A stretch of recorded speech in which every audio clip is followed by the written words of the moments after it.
Everyone knows that I'm all for keeping things original if you can, and if they function well and they've been kept in good condition.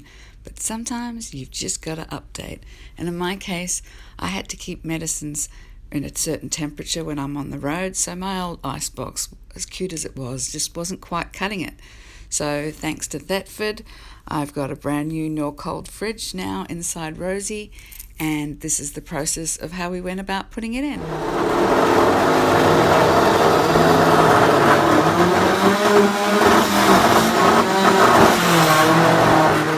By far the hardest part for me was watching these holes being cut into the back of Rosie. I just about had kittens at this point, but we had to do that to put in the vents that are necessary for the airflow when you're running on propane. So it had to be done, and it was all worth it in the end.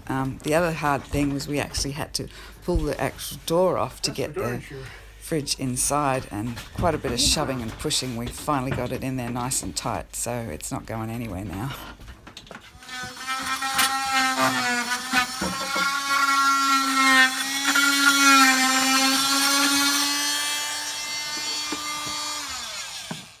So while Ray was busy installing the propane lines, getting all the cabinetry put back together and making sure everything fit and worked properly, I was running around Roseburg getting the door panel insert. I got a sheet metal cutter to just cut a piece to fit the insert, and then I went to a powder coating company to get it powder coated red, the same colour as the old icebox had been. That refrigerator's not going anywhere.